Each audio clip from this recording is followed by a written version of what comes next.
Hello students. आज हम लोग ना C plus plus programming language start करने जा रहे हैं।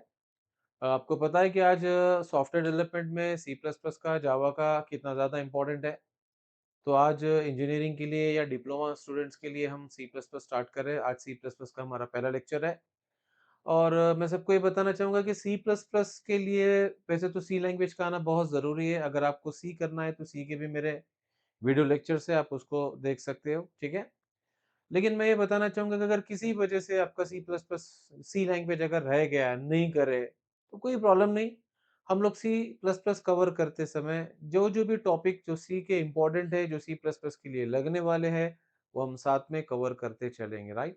घबराने की ज़रूरत नहीं, अच्छे से हो जाएगा C plus plus. Second thing ये है कि अगर आप सी प्लस प्लस अच्छे से करते हैं, तो आपका जावा बेस्ट होगा। और आज मार्केट में आपको पता है कि जावा लैंग्वेज का कितने ज़्यादा जॉब्स है, कितने ज़्यादा उसका ओपनिंग्स है, कितने इंपॉर्टेंट, राइट? तो जो गलती अगर आप सी में करे होंगे, तो अभी सी प्लस प्लस में मत करो। अगर सी प्लस प्लस अच्छे से हो जाएगा, तो जावा भी अच्छे से हो जाएगा, ठीक है ना? अगले सेमेस्टर्स में आपको जावा पढ़ना है, जावा में प्रोजेक्ट्स बनाना है, जावा में सॉफ्टवेयर बनाना है। मोस्टली आज जितने भी एप्लीकेशंस हैं, ऑनलाइन जितने भी एप्लीकेशंस हैं, mostly they are builds in Java, right? So if you want to become a perfect in Java language, then you should know C++ very well. Okay? So अभी हम लोग C++ शुरू करने जा रहे हैं, ठीक है?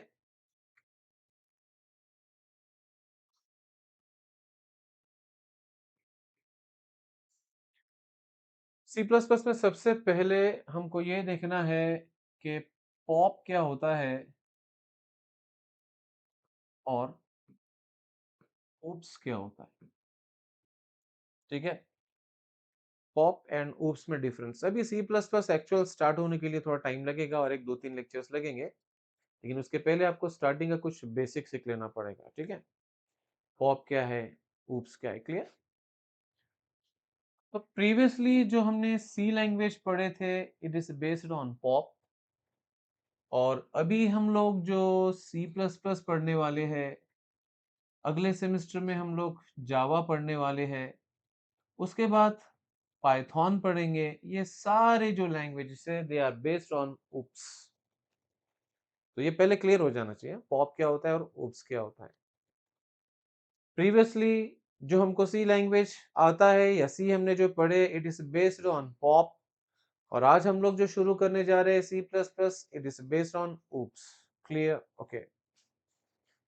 So what is the actual meaning between these two, pop and oops? pop stand for pop stand for procedure oriented programming.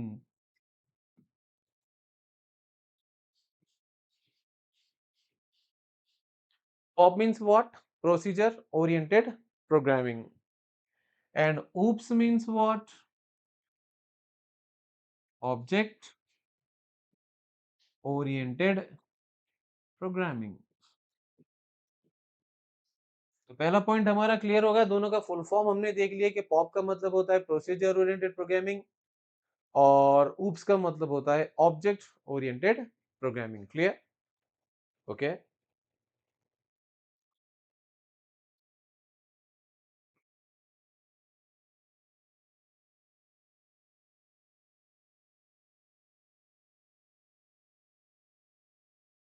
Procedure,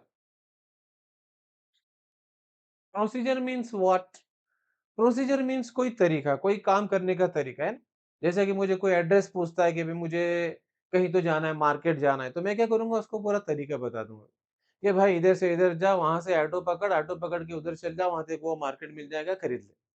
मतलब कोई भी काम करने का जो तरीका होता है, जो वे होता है, उसको बोलते हैं हम प्रोसीजर, राइट? तो सी लैंग्वेज के अंदर हम लोग जो भी काम करते थे, जो भी स्टेप्स लिखते थे, वो किसके अंदर लिखते थे? फंक्शन के अंदर। तो सी के टर्म्स में अगर सी के हिसाब से देखा जाए, सी के हिसाब से अगर देखा जाए, तो functions are nothing but a procedure. Clear?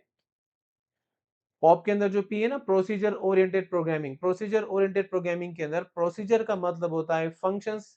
ये जितने भी लोग वीडियो देख रहे हैं, सारे लोगों को सी का कुछ ना कुछ तो नॉलेज होगा। तो बेसिक सबको इतना तो पता होता है फंक्शन क्या है, क्योंकि सी लैंग्वेज में सभी लोगों ने जो प्रोग्राम करा है, उसके अंदर आपने देखा है कि मेन फंक्शन तो एटलीस्ट होता है, तो ये मेन को हम क्या बोलते हैं? Function. So this main is nothing but a function. तो function is nothing but a procedure, right? Procedure oriented programming के अंदर क्या होता है? प्रोसीजर ओरिएंटेड प्रोग्रामिंग के अंदर क्या होता है? देखो, हम लोग जब प्रोग्राम बनाते हैं, जब हम कोई सी का प्रोग्राम, सपोज फॉर एग्जांपल मैं एक सी का प्रोग्राम कर रहा हूं, तो सी का प्रोग्राम क्या होता है? सबसे पहले मैं मेन फंक्शन बनाता हूं, राइट? फिर उसके बाद अगर मुझे कुछ कैलकुलेट करना है तो मैंने कैलसी नाम का फंक्शन बनाया, ओके। फिर उसके बाद मुझे कुछ तो भी शो करना है तो मैंने क्या करा? शो नाम का एक फंक्शन बना दिया। तो सी लैंग्वेज के अंदर हम लोग जो प्रोग्राम बनाते हैं, उस प्रोग्राम के अंदर सारे क्या होते हैं? फंक्शंस। सी लैंग्वेज के अंदर जब भी आप कोई प्रोग्राम बनाते हैं तो प्रोग्राम के अंदर क्या होते हैं? Functions, and this function is nothing but what? Procedure. तो सी लैंग्वेज के प्रोग्राम के अंदर सारे फंक्शंस होते हैं, इसी वजह से हम लोग सी को क्या बोलते हैं? Function oriented language, procedure oriented programming language. Clear? तो पहला पॉइंट क्लियर होगा पॉप का। पहला पॉइंट क्या था पॉप का? Procedure oriented programming. Procedure is nothing but a function in terms of C language. In terms of C language procedure is nothing but a function. ये देखो, प्रोसीजर ना अलग अलग लैंग्वेज में ना इसके अलग अलग नाम है। सी लैंग्वेज में प्रोसीजर को बोलते हैं फंक्शन। अगर हम सी प्लस प्लस जाएंगे तो उसको बोलेंगे मेंबर फंक्शन। अगर आगे आगे चल के आप जावा पढ़ते हैं तो फंक्शन नहीं बोलेंगे, मेथड्स। किसी लैंग्वेज के इसको बोला जाता है सब रूटीन। तो ये सब routine, method, member function, function, ये सब, इन सब का जो कॉमन नाम है वो है प्रोसीजर। क्लियर? तो why C is called as a why C is called as a procedure oriented programming language. क्योंकि इसलिए बोला जाता है कि सी के प्रोग्राम के अंदर सारे प्रोसीजर्स होते हैं और फंक्शंस होते हैं, राइट? तो अब आप ये सोचिए कि फिर ऑब्जेक्ट ओरिएंटेड प्रोग्रामिंग लैंग्वेज के प्रोग्राम में क्या होता है, आगे देखेंगे। ऑब्जेक्ट ओरिएंटेड प्रोग्रामिंग लैंग्वेज के प्रोग्राम के अंदर होते हैं सारे ऑब्जेक्ट्स। अब ये ऑब्जेक्ट्स क्या है वो मैं आगे बताऊंगा, पहले इतना क्लियर कर लो। सबसे पहला पॉइंट मैंने पॉप का बता दिया हूं। In procedure oriented programming language a program is divided into number of procedure, number of function. Is it clear?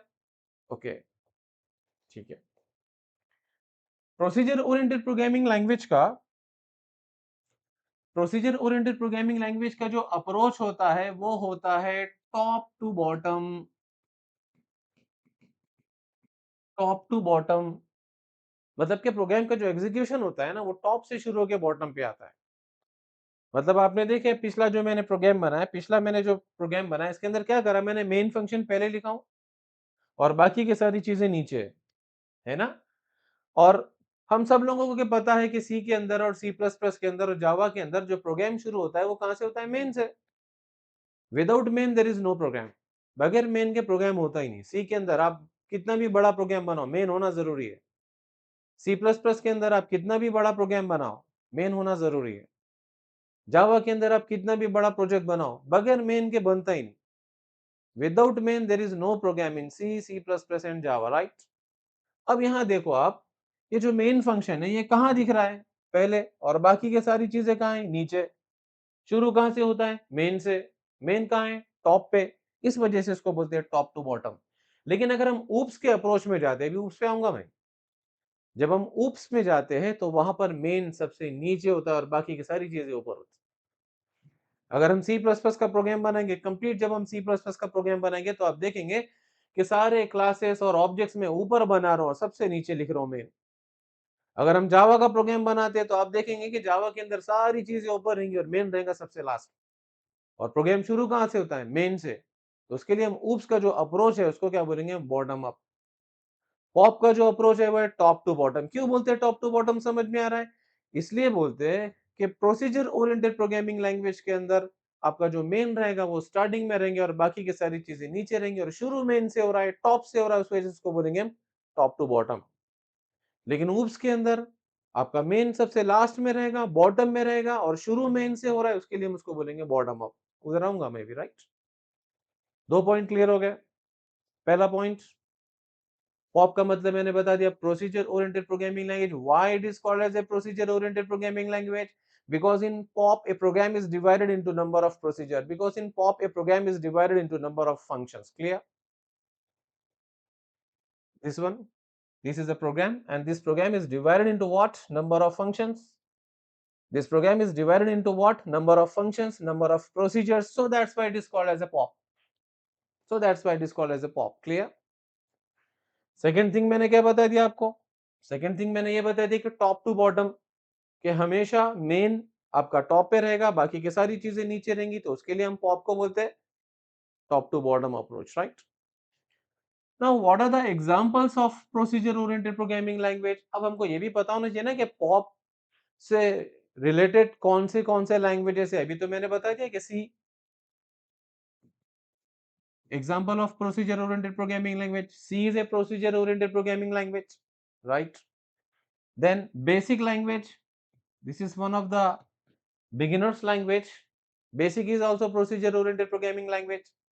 Then Pascal, this Pascal is also procedure oriented programming language. Then Fortran, this Fortran is also procedure oriented programming language. All these languages are the examples of procedure oriented programming language. Clear? In these languages, the more importance are given to procedure rather than data. In these languages, the more importance, the more emphasis is given on procedures, functions, right? So that's why these languages are called as procedure oriented programming language. Clear? 3 points मैंने बता दिया हूं अब तक है। धीरे धीरे फिर से मैं एक्सप्लेन करूं। पहले पॉइंट में मैंने बताया कि पॉप क्या है। Pop is a procedure oriented programming language. And why it's a procedure oriented programming language? इसलिए कि पॉप के अंदर जो प्रोग्राम बनता है उसके अंदर सारे प्रोसीजर्स होते हैं, सारे फंक्शंस होते हैं। दूसरा पॉइंट मैंने ये बता दिया कि पॉप के अंदर जो प्रोग्राम अप्रोच होता है वो है टॉप टू बॉटम, इसलिए कि मेन फंक्शन पहले रहता है और बाकी की सारी चीजें नीचे होती है, और शुरुआत मेन से होता है, टॉप से, तो उसके लिए टॉप टू बॉटम। पॉप के बहुत सारे languages, hundreds of languages are there based on POP. Some of these C, Basic, Pascal, Fortran. Clear? Okay, 3 points clear.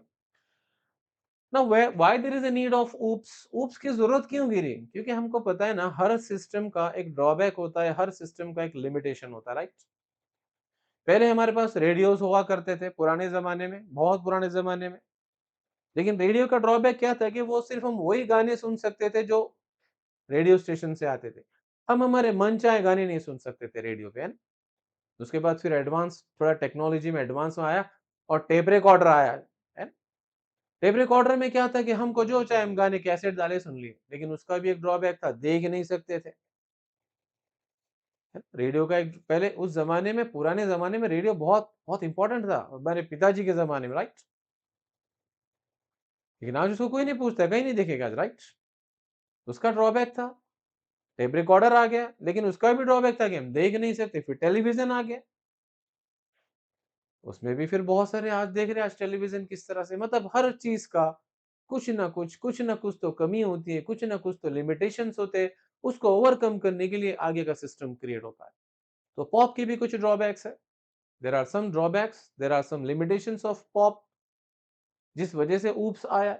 अभी देखेंगे what are the drawbacks of POP. Clear? Okay.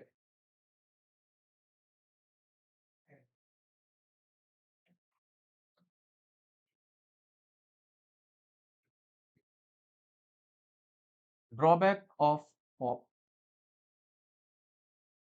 Very first drawback, सबसे पहला drawback, program becomes complicated.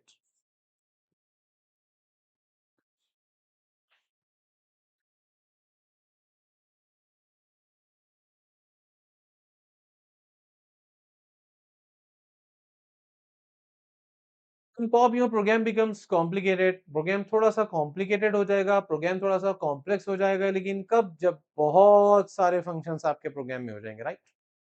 अभी शायद हो सकता है आप लोग सी के अंदर कुछ छोटे छोटे प्रोग्राम्स बनाए होंगे, मेन फंक्शन लिया होगा, एक दो फंक्शंस लिए, नो प्रॉब्लम, चलेगा, नो। लेकिन जब आप कोई बड़ा प्रोजेक्ट करना चाहते हो, जब आपको कोई एक बड़ा प्रोजेक्ट करना है ना, तो उसमें आपको हंड्रेड्स ऑफ फंक्शंस बनाने पड़ेंगे। और जब ये इतने सारे फंक्शंस जब बन जाते हैं ना, तो इनको मैनेज करना थोड़ा सा डिफिकल्ट हो जाएगा। This is the serious drawback of procedure oriented programming language. जैसे मैं बता रहा हूँ यहाँ, सपोज मैं एक कोई प्रोजेक्ट पे काम कर रहा हूँ, मुझे कोई प्रोजेक्ट बनाना है, कोई कंपनी के लिए मुझे एक ऐप बनाना है, कोई कंपनी के लिए मुझे प्रोजेक्ट बनाना है, तो मैं क्या कर रहा हूँ, जब मैं स्टार्ट करता हूँ ना तब मुझे आइडिया नहीं होता है कि उसमें कितने फंक्शंस बनेंगे, राइट? लेकिन जैसा-जैसा मेरा काम चालू होता है ना वैसे फिर हाँ, मुझे ये काम करना है, चलो उसके लिए एक फंक्शन। हाँ, फिर मुझे ये पार्ट आ गया फिर इसके मतलब ऐसे बनते इतने फंक्शंस बन जाते हैं कि लास्ट में फिर हमको भी पता नहीं चलता कि इधर कहाँ क्या हो रहा है। This is the drawback of pop हाँ। जैसे देखो यहाँ पर कि मैंने सबसे पहले यहाँ पर एक मेन फंक्शन बना दिया हूँ। This is your main function. फिर मुझे कुछ तो भी अलग-अलग काम करना है तो मैंने क्या करा यहाँ से कोई 2 फंक्शंस को कॉल कर दिया, राइट? ये कुछ तो भी काम कर रहा है, ये कुछ तो भी काम कर रहा है। फिर और कुछ तो भी सिचुएशन बढ़ गई, फिर मैं यहाँ से क्या करा, फिर 3 अलग-अलग फंक्शंस को कॉल किया। फिर इधर से मैंने 2 फंक्शन को कॉल किया। जैसा-जैसा मेरा काम बढ़ रहा है, वैसे-वैसे मेरे प्रोग्राम के अंदर फंक्शंस बढ़ते जा रहे हैं। This is a multifunctional program. This is called as multifunctional program, clear? जब ऐसे बहुत सारे फंक्शंस बन जाएंगे, एक बार बन जाएगा, नो डाउट बन जाएगा, लेकिन बनने के बाद इसके अंदर कोई चेंजेस करना, इसके अंदर कुछ चीजों को ऐड करना बहुत मुश्किल हो जाए। प्रैक्टिकली होता है ये, प्रैक्टिकली ये चीज होती है सी के अंदर। तो उसके लिए आज ना कोई बड़े प्रोजेक्ट्स वगैरह करने के लिए सी को ज्यादा यूज नहीं करते हैं। हाँ, अगर आपको कोई हार्डवेयर प्रोग्रामिंग करना है, कोई ड्राइवर्स बनाना है, कोई ऑपरेटिंग सिस्टम बनाना है, कोई एंटीवायरस बनाना है, उसके लिए सी इज बेस्ट। लेकिन अगर हमको कोई कमर्शियली कोई एप्लीकेशन पैकेज बनाना है, कोई ऐप बनाना है तो उस आज सी को उतना ज़्यादा यूज़ नहीं करते। इसका मतलब ये नहीं कि C is not important, C is important because further languages are totally based on C. If you know C language very well, then only you know C++, then only you know Java. Okay? तो इसका मतलब ये नहीं कि C is not important, सी आज भी important है। आज भी कुछ ऐसे सिस्टम पैकेजेस हैं, आज भी कुछ ऐसे सॉफ्टवेयर्स हैं जिसके लिए सी मस्ट है। Lower level programming language, hardware की प्रोग्रामिंग करना है, एंटीवायरस बनाना है हमको, राइट? हमको हमारा खुद का ऑपरेटिंग सिस्टम बनाना है, राइट? ठीक है? हमको हमारे खुद के कुछ हार्डवेयर डिवाइस के ड्राइवर्स बनाना है, उसके लिए सी के अलावा कोई ऑप्शन नहीं है तुम्हारे पास। उसके लिए सी के अलावा कोई दूसरा ऑप्शन नहीं मिलेगा, ठीक है? लेकिन हर चीज के लिए सी जरूरी नहीं है। अगर हमको कोई छोटा सा काम करना है, कोई प्रोजेक्ट बनाना है तो उसके लिए नहीं। आज बहुत सारे आसान लैंग्वेज है, जावा है, पाइथन है, तो हमको सी से जाने की जरूरत नहीं। लेकिन कुछ चीजें हैं जो सी में ही करनी पड़ती है, राइट? ओके। तो यहाँ पर हमारा प्रोग्राम थोड़ा कॉम्प्लिकेटेड हो जाएगा। क्यों कॉम्प्लिकेटेड हो जाएगा? इतने सारे फंक्शंस हो गए ना। अब ये सारे फंक्शंस के बारे में मुझे क्या मेंटेन करना पड़ेगा कि बाबा मैंने ये फंक्शन क्यों बनाया है, यहाँ इसका क्या काम है, इसको मैं कब कॉल कर रहा हूँ, इसको कॉल करके मैं इसको क्या दे रहा हूँ, फिर ये मुझे क्या वापस दे रहा है, ये सारी चीजें मेंटेन करनी पड़ती है ना। हमारे कंपनी में बहुत सारे लोग काम करते हैं ना, बहुत सारे लोग काम करते हैं, तो मुझे हर एक एम्प्लॉय का मेरे को इन्फॉर्मेशन रखना पड़ेगा कि भाई ये एम्प्लॉय को मैंने मेरे कंपनी में क्यों रखा, इसको सैलरी कितनी देना है, इसका काम क्या है, इन्हें ऑफिस को कब आता, इन्हें ऑफिस से कब जाता, ये सारी चीजें में जितने कंपनी में लोग बढ़ेंगे उतना काम हार्ड हो जाएगा। तो वैसे ही समझ लो कि जब एक प्रोग्राम के अंदर बहुत सारे फंक्शंस बन जाएंगे ना तो थोड़ा सा डिफिकल्ट, थोड़ा सा अनमैनेजेबल हो जाएगा, right? This is the drawback of POP. First drawback, your program becomes complicated, your program becomes complex. हर बारी में नहीं, but when there are large number of functions, when there are hundreds of functions, clear? This is the first drawback, clear? Now what is the second drawback? अब pop का दूसरा drawback क्या है? The second drawback is data freely flow around the system. Data freely flow around the system. Second drawback. हम सी के अंदर ऐसा कुछ रेस्ट्रिक्ट नहीं कर सकते कि डाटा हमारा इसको नहीं दिखना चाहिए, डाटा ये एक्सेस नहीं, कोई भी डाटा सी में एक्सेस कर सकता है। जैसा देखो यहाँ कि सपोज मेरे पास ये कोई फंक्शन है और मेरे पास ये दो और कुछ फंक्शंस है, ऐसे मेरे प्रोग्राम के अंदर फंक्शंस बढ़ते जा रहे हैं, राइट? बहुत सारे फंक्शंस ऐसे बनते जा रहे हैं। This boxes are nothing but functions. हाँ, ये जो बॉक्सेस है ना, ये फंक्शंस है पूरे, ओके? बिकॉज मैंने पहले ही बता दिया था कि सी के प्रोग्राम में क्या होते हैं, functions. In C program there are set of functions, clear? ये सारे फंक्शंस है मेरे, this is main function and they are different function, right? अब सेकेंड जो ड्रॉबैक है वो ये है कि हम कोई भी फंक्शन से कोई भी डाटा किसको भी दे सकते हैं और कोई भी फंक्शन से कोई भी डाटा ले सकते हैं, देयर इज नो रेस्ट्रिक्शंस। सो इस वजह से जो सी के अंदर जो सिक्योरिटी मिलनी चाहिए वो नहीं मिलेगी। थोड़ा सा सिक्योरिटी के कंसेप्ट के हिसाब से C is weak as compare to Java, because C जब यूज होता था ना तो उस टाइम पर ज्यादा प्राइवेसी की जरूरत नहीं थी, सिक्योरिटी की जरूरत नहीं थी, क्योंकि वहां पर इतना सब ऑनलाइन इंटरनेट नहीं था। आज से अगर हम 20 साल पहले जाते हैं, 15 साल पहले जाते हैं, तो तब उतना सिक्योरिटी का ज्यादा इंपॉर्टेंट नहीं था। सॉफ्टवेयर बन गया, दैट इज इंपॉर्टेंट, है ना। वहां पर ऑनलाइन नहीं था, है ना। वहां पे कैसे रहते थे, सॉफ्टवेयर एक कंप्यूटर के अंदर ही रहता था, उसी में डाटा रहता था, उसी में आपका सॉफ्टवेयर रहता था।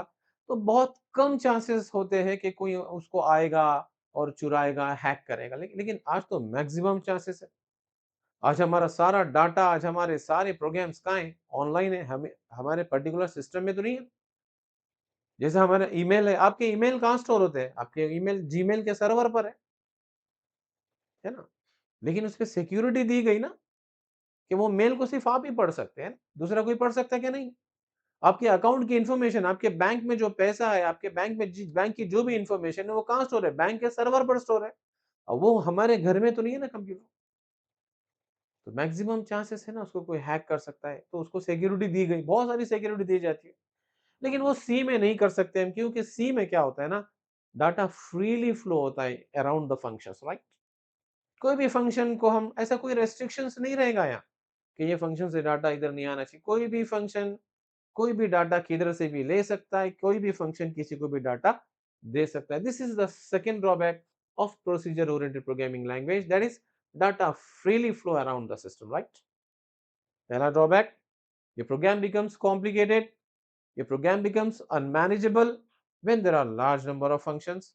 Second drawback is that in pop the data is freely flow around the system, around the program.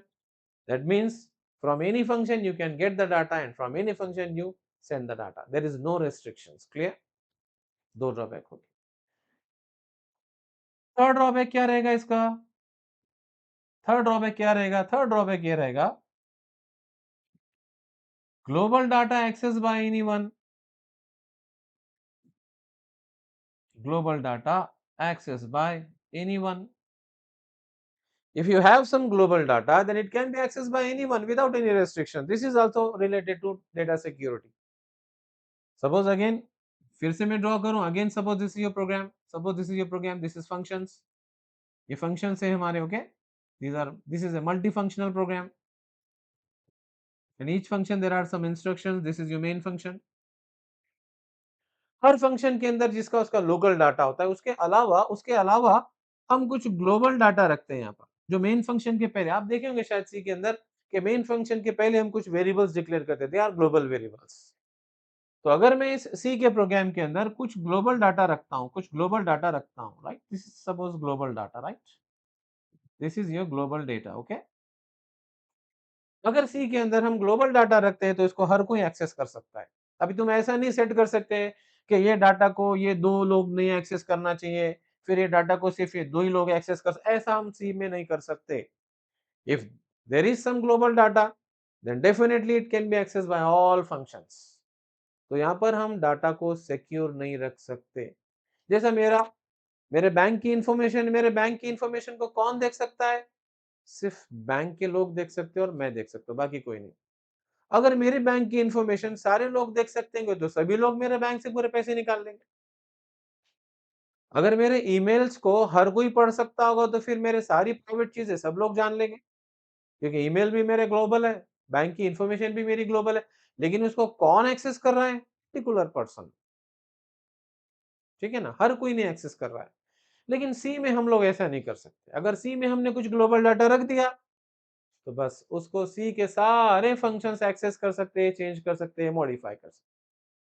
तो ये तीन मेन रीजन है जहां पर सी थोड़ा सा वीक है, कि हमको जरूरत गिर रही कि हमको आगे का सिस्टम चाहिए, ताकि हम दो चीजें हमको मेन चाहिए। फर्स्ट, कि हमारा प्रोग्राम इजी होना चाहिए, मैनेजेबल होना चाहिए, और दूसरा कि हमको सिक्योरिटी मिलनी चाहिए। बस ये दो रीजन को ध्यान में रखते हुए अगली लैंग्वेज इन्वेंट की गई है, सी प्लस प्लस। अब सी प्लस प्लस के भी कुछ ड्रॉबैक्स हो गए है, उसीलिए तो जावा आया ना, उसीलिए तो जावा आया है। देखेंगे सी प्लस प्लस के टाइम पे, जावा शुरू करेंगे जब देखेंगे। अभी मैंने सी प्लस प्लस शुरू किया तो उसके पहले के लैंग्वेज के ड्रॉबैक बताया। अब मैं सी प्लस प्लस पढ़ा रहा हूँ तो सी प्लस प्लस के थोड़ी ना ड्रॉबैक बताते बैठूं। हाँ, लेकिन जब मैं जावा पढ़ाऊंगा ना आपको, तब डेफिनेटली मैं आपको बताऊंगा कि सी प्लस प्लस के ड्रॉबैक क्या है।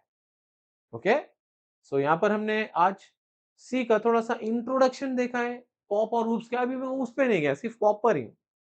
अभी सिर्फ हमको ये समझना चाहिए कि सी क्या था, अब सी प्लस प्लस हम पढ़ने जा रहे हैं। तो पॉप और ऊप्स के बीच में डिफरेंस मैंने बता दिया हूँ। क्या क्या डिफरेंस मैंने बता दिया हूँ, क्या क्या डिफरेंस मैंने बता दिया हूँ। सबसे पहला मैंने बता दिया कि दो टाइप के लैंग्वेजेस है, pop and oops. Pop, C, OOPS, C++, Java, and Python. POP stand for procedure-oriented programming and OOPS stand for object-oriented programming, right? उसके बाद फिर मैंने बता दिया कि पॉप क्या होता है। पॉप वो ऐसा प्रोग्रामिंग लैंग्वेज है जिसके प्रोग्राम के अंदर सारे पॉप प्रोसीजर्स रहेंगे, फंक्शंस रहेंगे। जो लोग सी पढ़े होंगे उनको पता है फंक्शंस, और फंक्शंस का ही नाम है प्रोसीजर, राइट? तो पॉप के प्रोग्राम्स के अंदर सारे प्रोसीजर्स रहेंगे, सारे फंक्शंस रहेंगे। पॉप का जो अप्रोच है वो टॉप टू बॉटम, प्रोग्राम का एग्जीक्यूशन टॉप से नीचे आएगा। मेन फंक्शन टॉप पे रहेगा, सारी चीजें नीचे रहेंगी। ऊप्स में मेन लास्ट में रहेगा, सारी चीजें ऊपर रहेंगी। कौन कौन से लैंग्वेजेस है जो पॉप है वो मैंने लिख दिया हूँ। सी है, सी बेसिक है, पास्कल है, फोर्ट्रान है, ये सारे languages procedure oriented programming languages है। क्लियर? उसके बाद मैंने बताया कि पॉप के ड्रॉबैक्स क्या है। पॉप के तीन ड्रॉबैक्स बताए मैंने। पहला, प्रोग्राम बिकम्स कॉम्प्लिकेटेड। जब बहुत सारे फंक्शंस हो, देखे ना कितने फंक्शंस हो गए हैं। जैसे जैसे फंक्शंस बढ़ेंगे प्रोग्राम हार्ड हो जाएगा, मैनेजेबल हो जाएगा। आपके कंपनी में जितने लोग जुड़ेंगे आपको है मैनेज करने के लिए थोड़ा डिफिकल्ट जाएगा। मेरे कंपनी में 4 लोग काम करते हैं, मैं इजीली मैनेज कर लूंगा। जब मेरे कंपनी में 400 लोग रहेंगे तो थोड़ा सा मेरे को डिफिकल्ट हो जाएगा। तो वैसे ही जब बहुत सारे फंक्शंस हो जाएंगे तो हार्ड हो जाएगा। और दूसरा ड्रॉबैक दोनों भी रिलेटेड है, रिलेटेड टू सिक्योरिटी। पहला ड्रॉबैक ये बताएं कि डाटा फ्रीली फ्लो हो रहा है, कोई भी एक्सेस कर रहा है। और अगर हम ग्लोबल डाटा रखते हैं तो ऐसे नहीं बोल सकते कि कोई फंक्शंस, कुछ सेट ऑफ फंक्शंस एक्सेस करना चाहिए और कुछ बाकी के लोगों ने एक्सेस करना चाहिए, ऐसा नहीं कर सकते, राइट? तो ये दो मेन ड्रॉबैक है, एक तो सिक्योरिटी से रिलेटेड है और एक कॉम्प्लिकेटेड से रिलेटेड है। इन ड्रॉबैक्स को रिमूव करने के लिए हमको अगला सिस्टम पढ़ना है, that system is object oriented programming language, right? अब हम लोग थोड़ा सा ऊप्स के बारे में थोड़ा सा बेसिक आज देख लेंगे अपन। ऊप्स होता क्या है? पॉप क्लियर हो गया ना? Now oops. In oops the first O stand for what? Object. मतलब ये ऐसी प्रोग्रामिंग लैंग्वेज है which totally based on object. Object oriented programming is the language which totally oriented on object. Very first हमको ये पता होना चाहिए what is an object. Object होता क्या है भैया? Object is nothing but a runtime entity.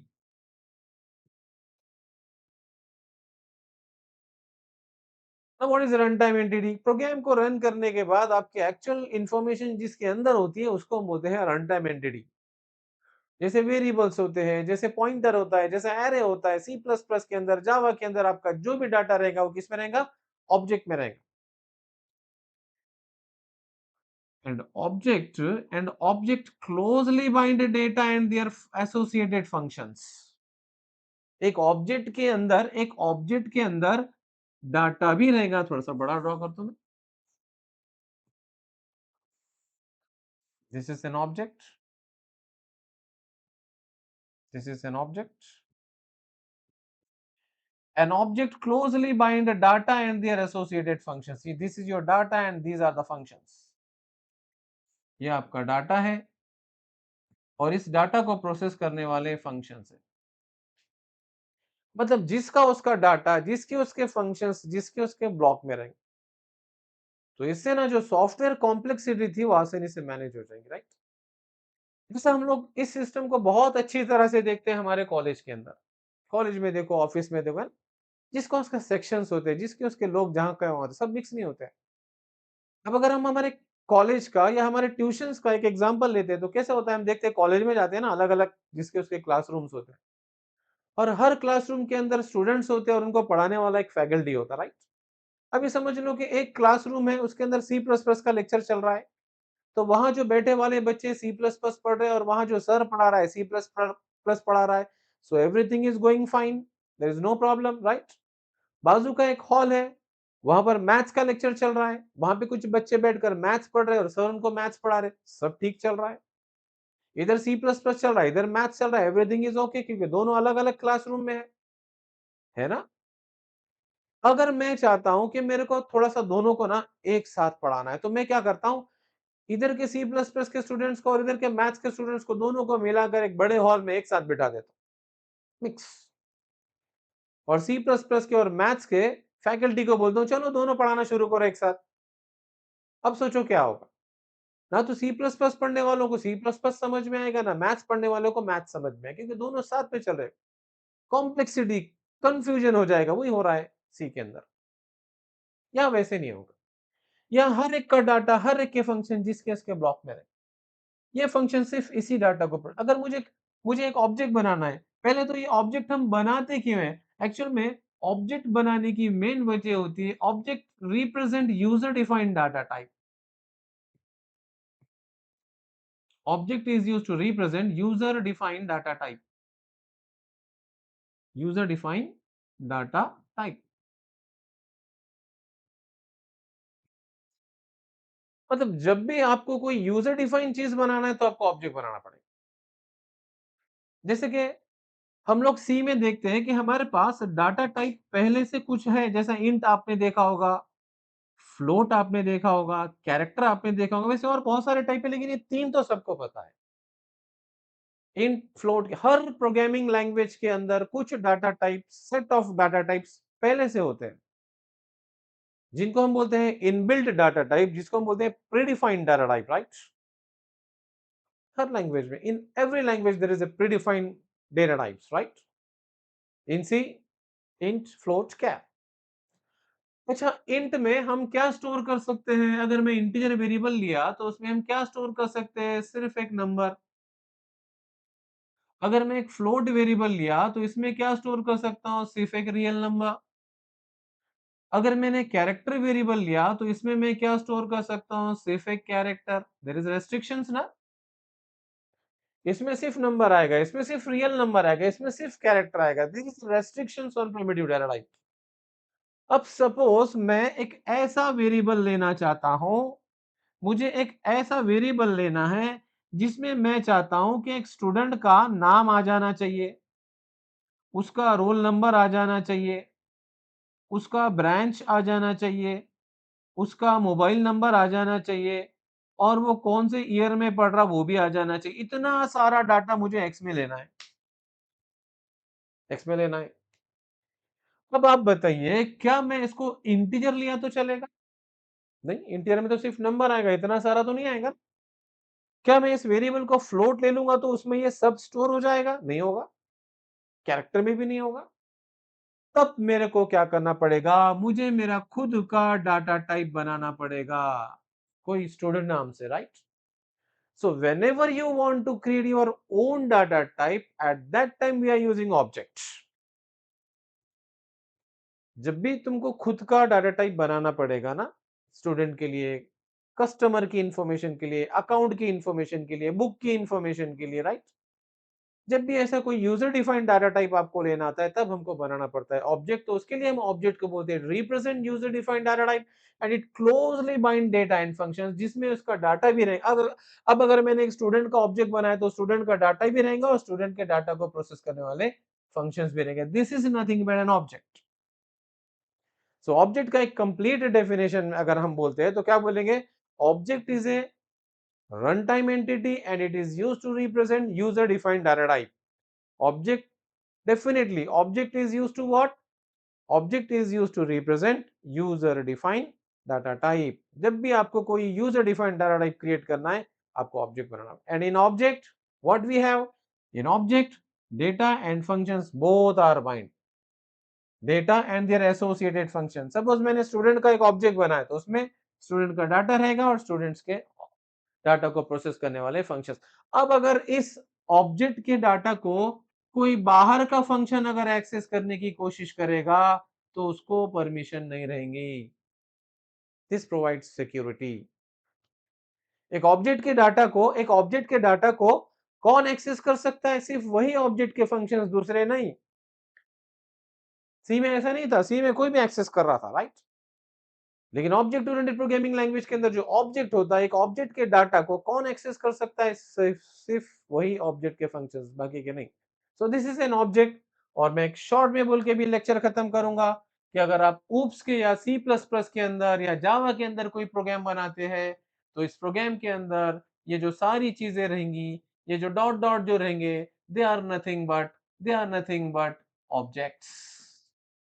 In C program, there are set of functions. In C++ and Java program, there are set of objects. So that's why this language is called as object-oriented programming language. Clear? तो मैं आज सिर्फ आपको pop के बारे में बताया और ऑब्जेक्ट को जस्ट थोड़ा सा टच किया।